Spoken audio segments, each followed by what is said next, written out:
Hey guys, Monk52 here, of course, and today we're discussing a game or a really interesting division here. We've got Double Kansas. This is the Fiend division that me and Lush have. Pretty interesting build, honestly.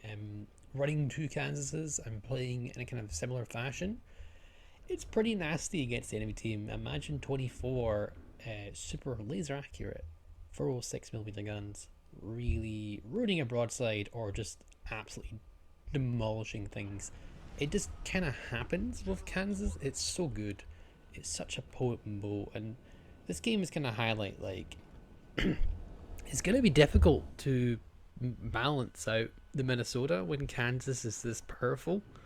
Because if Kansas is like this, then how are we going to balance Minnesota when it essentially has the same guns at the tier? Because tier 8 Kansas essentially hopefully will just be a Kansas with better armor, because if you make the guns any better, I don't think Montana is going to be happy, because Montana is essentially 12 gun 406 with better armor.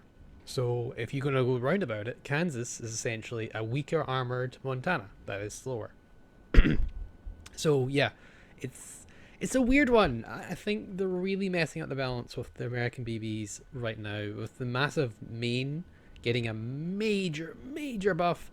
I think Montana is well, Montana's a strong bow. People don't like Montana. A lot of people don't like people. Some people do love Montana, but Montana is still a very good bow in its regard. It's got its own unique strengths, and I don't think just buffing the entire American BB line consistently is the way. I think we just need to help people get better than them, honestly. I think other battleships are perfectly fine, and if you keep buffing the Americans so much, they're just going to be the best in every single way. And the only thing they're lacking is speed, and at high tier they generally lose that unless you're talking about the likes of Kansas. But with Kansas, you have god tier guns, and I mean the most accurate guns you can ever think. The downside to the American BBs, again, it's questionable, is the slow shell velocity, because it takes a long time for the shells to arrive, aka they're easier to dodge for cruisers, sorry, and potentially destroyers as well. I mean, New Jersey kind of fixes that, because New Jersey has a faster velocity over Iowa, and yeah, faster reload too. So yeah, again, the Americans get all the good gimmicks. They get fast battleships. We got the Georgia. We got the big guns. We got the 459, 456 or something like that. 456, 18-inch guns is I don't know the actual millimeter off the top of my head, but yeah, 18-inch guns on Georgia, which overmatch 30, which is a really good number to overmatch. And yeah, so yeah, anyway, let's go on to the game here. Me and Lush are pushing on this side here. Usually I don't like to push this, I don't like to push the left hand side, the right hand side of the B cap here. Is that B cap? Yeah, that is a B cap, yeah? That is a B cap. My goodness. That we don't like to usually push down this way, because again, Kansas are very slow, and doing a flank with a Kansas is usually not a good idea. You usually want to get yourself in a central position, because ships that are very slow, you really want to get a central position, because that way you can cover most of the map. That Indianapolis though, I didn't see him. Did you see him? I didn't see him either. Yeah, as I was saying, if I didn't get him, I'm pretty sure Lush would have got him as well. It's pretty brutal. Like when you've got that massive firepower on your side, it's only two ships as well, and it does immensely good work. You can be aggressive in Kansas if you're building like this. Plus, with the way things are, you can use the will to rebuild to actually just straight up heal most of the stuff, and you can last quite a while using the power builder build. I think builder build should be fixed. I think it's too strong. I think, I'm pretty sure that's what the community thinks as well. But then again, time and time again, I really think that, again, Kansas is laser accurate there. Just, 8 out of 12 on a destroyer. He is pretty close, yeah, but at the same time, it's a lot. Now, again, we common misconception, I know, I'll get back to their point in building in a second, but common misconception that Kansas is easy to torp. We did actually take that torp there, but it really is good at turning, and that's really one of the points. You can turn, you can slow down, you can speed up. Sure, you're not going very fast, but torpedoes don't need your boat to be fast. You know, dodging because being fast does help, sure, but it doesn't exactly. It's more about the turning and your throttle control of your own ship that really affects the turning. The torpedo dodge ability, sorry, I was saying. Torpedo dodge ability. I'm coming up with new stuff all the time now. There we go. But 3 over pens on Atlanta. Again, it's Atlanta. These are punchy 406s, so you know we can only get lucky so many times. So well, we'll take the dead strike on the Indianapolis, and we'll see what happens. We've got a broadside Florida. Yes, we do. I think Lush takes our first shot here. Oh, these look pretty good. Ooh, we'll watch this. In the meantime, I can... that looks really nasty. Oh, God. This is not a good shot for him. Oh, yeah. Yeah. 24 gun broadside, you know, because you've got 2 Kansases firing at him. Yeah, you're essentially not... You're getting punished for what never happened. Whatever happens, you're getting punished. It's going to happen. But yeah, Wilter builds, as me and Hive mentioned in our podcast, with Tommy Boy, I believe at the time, you could restore saturation damage. So you know how the ship gets blacker as you take damage in certain parts of the ship, say like superstructure, which is above the guns, the top part of the ship there. Oh, Sassy, that's going to be bad for us. But you really should take it could restore the saturation damage you take. So that means when the ship gets darker, you take less damage from that part of the ship. The darker it is, the less damage you take from it. Essentially, the Wilter build could heal that bar up. So basically you'll take more damage. So a single pen might do 5k in a regular pen, just for example, and another one might not take that. It'll take oh goodness, that's the second death strike so far. Atlanta torpedoes coming in, but again we're going to slow down and use our superior turning to take, I think we just take 1, I believe. Yeah, we just take 1, which again Kansas torpedo helps really good. But yeah, so as I was saying, saturation damage, you can restore the saturation damage with Wilter builds. That way your... oh my goodness, Lush just death strikes the destroyer. Mast is not much left. We have the rear guns on the mast. They're turning. Obviously Lush has fired, but the benefit of being in a division with another Kansas is reload's not always the same. But secondaries do the job anyways, so you don't even need my shots. So... after brutalizing that entire flank, I think we can cap. In the meantime, let's get back on the topic of Wilter build, because I keep getting distracted. Can't help it. But yeah, you can restore saturation damage. That way you take more damage the more you heal. So you take a 5,000 damage hit for a pen on your superstructure. After saturation, it could go down to 2k, it could go down to 3k, it can even go down to 1k, you know? So when Wilter build blocks, you take more damage because it unsaturates your ship. That would be pretty interesting to see, because Wilter build is very strong too, but so is the HE spam, and you gotta remember that replacing it is nice, but the problem is though, you gotta be very careful about your damage control management, and the amount of HE spam is pretty nasty. I agree with some people that flooding and fires should be toned down a little bit, mostly flooding. Flooding is really dangerous. Flooding does a lot of damage, and with carriers in the game, proccing your damage controls, no matter how good a damage control management, if there's a carrier in the game, your damage control is going to be, you're going to say either perma flood or perma fire. It's just going to happen, because carriers will guarantee that you're set on fire. It's almost inevitable when it comes to carriers. So yeah, it's not great. I think due to carriers alone, damage control is stress already too much.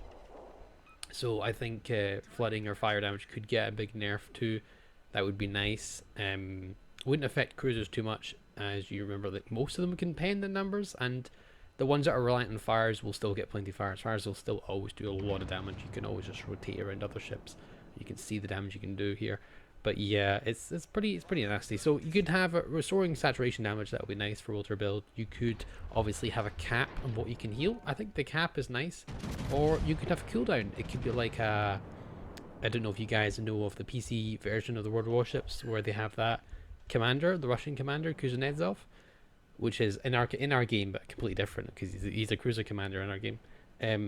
You can have it like, before we die, we get a last minute heal that procs, or before we reach a certain health, we have a last minute heal that procs, and it gives us a standard heal. We get a standard heal instead of, you know, a constant infinite healing, you know? It's pretty nasty, but yeah. One way is to counter Water Build, which is really good. You could set a double fire or a triple fire or a single flood and a fire. That is how you could do that too. So stacking multiple damage over time sources will counteract Water Build. So if you're trying to counter Water Build and you're having problems with it, setting double fires might help you. But then again, it's still rough because on top of the Water Build, you have the standard healing as well. So you do heal yourself up to full, what you can with Water Build, then you pop another heal, and it's kind of insane. But yeah, they really need to address Water Build soon. I really hope they do it. They said they're going to do it next update, but I don't know what's going to happen, honestly. I'm just going to have to see. So, back on the game here. We're up 700 points. They're 556. You just picked up a high caliber by getting 4 pens on a bow on Bismarck. I think it was 4. We've got 3 kills, 2 devastating strikes, including 1 that Lush has a devastating strike. So we've never struck 3 of the enemy team. It's just casual. Got a Confederate, got a high caliber, and we picked up, I think, 5 citadels and 1 secondary hit. Bear in mind, Lush actually got a close quarters expert on the other destroyer. She's killed 2 destroyers. She dev struck one of them with AP, and the other one she just got a close quarters expert on. Now, because of our positioning right now, we can't exactly push with Lush because we have an island in the way, and our turning is good, but it's not that good. So we just got a carrier to deal with, which is, you know, never just a carrier, it's a pain in the butt. And we've got a Bismarck, which is, I mean, at the minute he's not giving us the best shots. Lush is pushing in here. I'm really, like, I'm not sure about this one because we're down on, but we're up on points, but they are gaining points faster than we can. They've got 2 caps into our 1. And they are capping our delta point 2. So I'm trying to reset the Bismarck as long as possible, give us the most chance as possible to really survive. Now, I do have the AA module on Kansas. I've had it on for the massive buff we got to the main battery mod, which obviously gives you a turret traverse speed for no downside. But I think AA is really nice because I do not like carriers, and Kansas has pretty respectable AA. So yeah. See what I mean by the damage over time, the flooding effect being really bad for carriers, because that was a flood there. If I let that flood tick, I would have died. I need to damage control that, and then again, if the carrier gets another flood, I'm just essentially dead. Because all you need to do is land a single flood, a single torp, and that's it done. And it's really not difficult to land a torpedo on a battleship, particularly one that is Kansas shaped, because they can't exactly, like, for a carrier you can drop point blank range. It's not. You're not going to dodge it unless you're incredibly fast and agile. You're not going to dodge a carrier torp from in a battleship. Even then, it's still nigh impossible. It's very difficult, and I don't think it's realistically, you know, the realistically just dodge that is a meme for a reason. Now, I'm really desperately trying to get back to Lush to get some Wilter build for myself because I really need it, because carrier is going to be a pain. Whether Bismarck hits me hard or not is kind of irrelevant, which is kind of amazing if you think about it.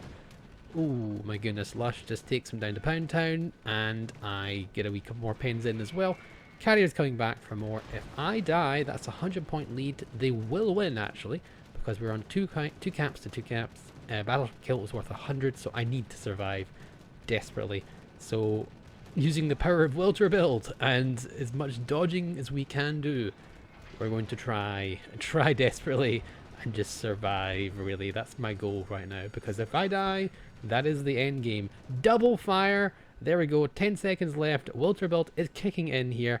We don't have it for too long because the damage control is coming off cooldown soon, but we are on like 1,000 health. We're going really low, and we just damage control in time. Wilter build just saved us by the nick of our teeth, skin of our teeth there. Nick of our teeth? By the skin of our teeth there. And my god. I mean, you kind of feel bad for the carrier too, because he knows if he killed me, that would be his game. But at the same time, this is from the different perspective. This is from the Welter build perspective. We're healing up now. It's unlikely he's going to kill me with the combined A support of me and Lush. Plus, we've both got Welter build ready on us. I'm all out of heals. I'm all out of love. You know. Okay. Not going to go on. 800 points to their 76 to 1. Again, we cannot catch up more than 100 points. So even if I go down, then we just can't win. So really close game, and I believe using the power of Welter build we survive. And I do think Welter build should be in the game, but I'm not sure. The current edition is simply too strong, unfortunately. As much as I'd like to say, you know, we should have lost this one. I think we should have played this fine, and I think carriers themselves are fundamentally unbalanced too. So it's kind of like unbalanced versus unbalanced, you know. Like you see what happens to Lusher. Like fair amount of damage taken, but then again, Kansas is really good for torpedo saturation, torpedo protection. Sorry. So yeah, I think that was I think this was entirely winnable. I think since it's against the carrier, this was justified, but at the same time, I think Walter Build needs a tweak, 100%. I think everyone knows that. You can see the dark areas of the ship. Maybe Walter Build can improve the saturation damage, so you take it back. So, you know, game's over. We're just gonna hit Lush in the butt just for funsies. And yeah, that's a pretty spicy game for me and Lush here in double Kansas, and it can really showcase that Walter Build is quite strong, number one. Kansas is really strong, number two. What is Minnesota going to be like? Yeah, so 136, 2 death strikes, 14 plane kills, 3.2k base, with Lush pulling out a close second there of 2.4k base. Dreadnought, high caliber, and yeah, pretty spicy game, guys. Hope you enjoyed. Hope you have a wonderful day, and subscribe if you haven't already. I'll catch you next time. Bye for now.